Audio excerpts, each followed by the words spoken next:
Assalamualaikum warahmatullahi wabarakatuh. Mbah Hafid tidak hanya terkenal dengan kealimannya, tetapi juga dengan kekeramatannya. Banyak orang yang sowan kepada beliau meminta sambung doa barokah, mulai dari habaib, ulama, kiai, masyarakat umum, dan orang-orang non-muslim.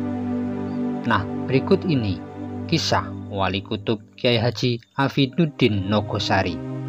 Saksikan setelah yang satu ini. Namun sebelum itu, klik subscribe dan gambar lonceng untuk mengetahui video-video menarik berikutnya. Like dan share ke semua media sosial yang kalian punya.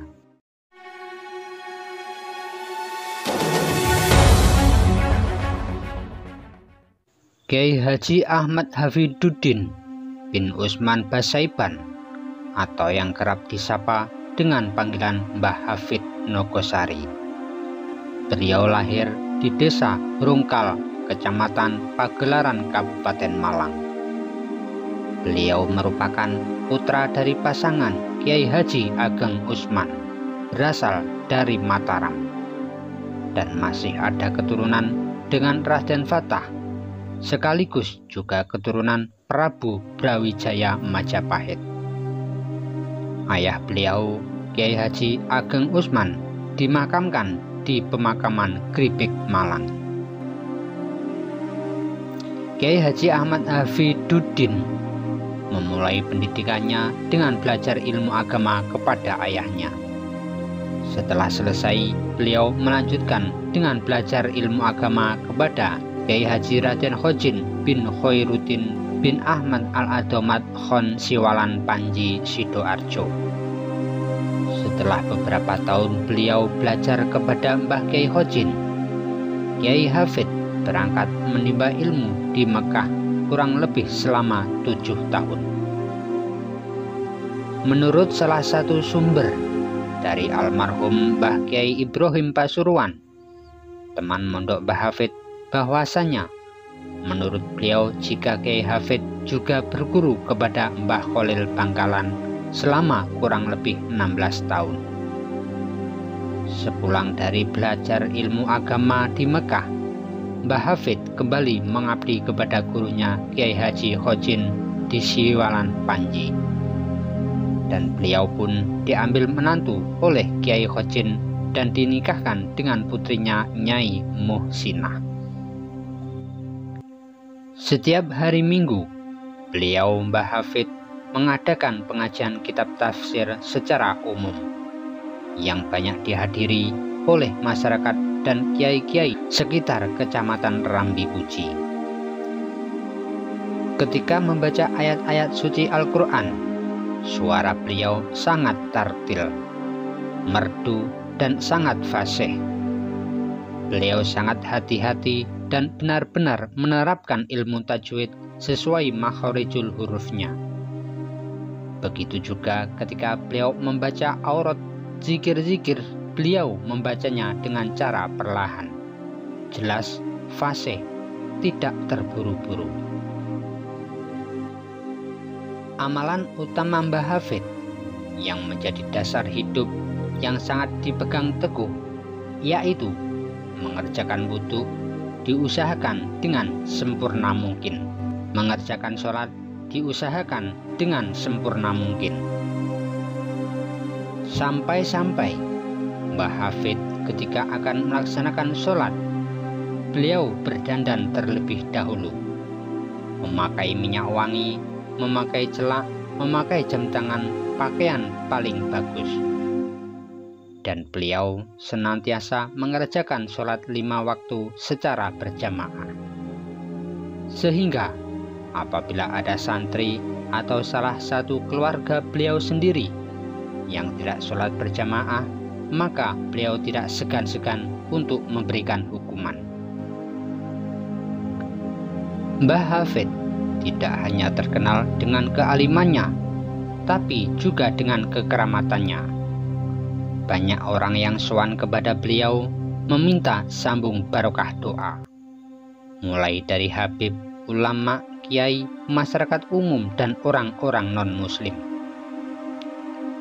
Habib Muhammad bin Ali Al-Habsyi dari Ketapang Probolinggo sendiri sangat menghormati Mbah Hafid Nogosari.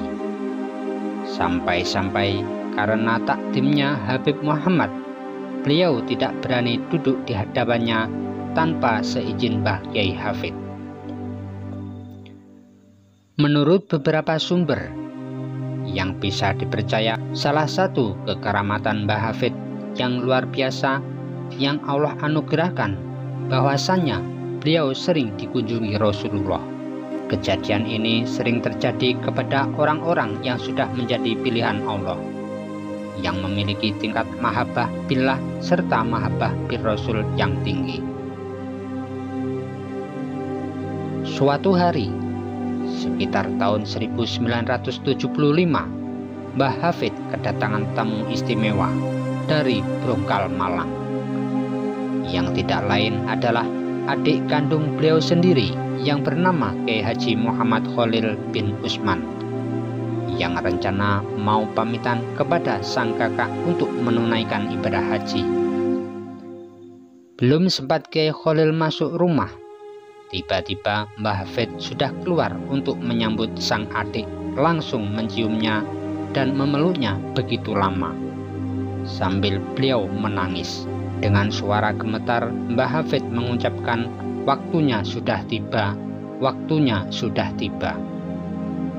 Ternyata sang adik tercinta dipanggil oleh Allah dan dimakamkan di Makkah. Selain itu, ada suatu kisah yang menarik. Suatu hari, Pak Soleh sowan kepada Mbah Kyai Khotib Abdul Karim Curah Kates, yang juga terkenal kekeramatannya. Banyak yang mengatakan jika Mbah Khotib adalah seorang waliullah. "Namamu siapa dan dari mana?" tanya Kyai Khotib. "Nama saya Soleh dari Nogosari, Kyai," jawab sang tamu. "Kamu beruntung tinggal di Nogosari. Di situ ada wali agung yang masih hidup dan kedudukannya lebih tinggi dari saya. Mbah Hafid itu adalah wali kutub." Begitu kata Mbah Khotib kepada Pak Soleh. Ucapan beliau yang terkenal dan diketahui banyak orang, bahwasanya beliau Mbah Hafid pernah berkata, "Saya mengetahui jumlah para wali-wali Allah di dunia ini, lokasi atau tempat di mana mereka tinggal. Saya mengetahui mereka semua, tetapi mereka tidak mengetahui saya." Suatu ketika, Mbah Kyai Hafid di depan rumah beliau. Tiba-tiba Mbah Hafid berteriak-teriak memanggil Wahyu. "Kamu segera ke sini, Wahyu." Wahyu adalah pembantu sekaligus santrinya Mbah Kyai Hafid. "Ada apa, Mbah Kyai?" tanya Wahyu. "Sebentar lagi akan ada peristiwa besar. Aku melihat di langit ada tulisan besar La ilaha illallah Muhammadur Rasulullah, yang arahnya dari Pasuruan, tepatnya di lokasinya Kyai Haji Hamid Pasuruan. Dan aku juga punya tulisan itu berada di atasku," jawab Mbah Kyai Hafid. Mbah Hafid menghadap kehariban Ilahi Robbi pada Senin tanggal 27 Safar 1406 Hijriah dalam usia kurang lebih 105 tahun. Beliau meninggalkan 12 putra-putri, dan diantaranya yang masih hidup Kyai Haji Nur Ali Yasin, Kyai Imam Ahmad Nur Sadah, dan Kyai Hasan.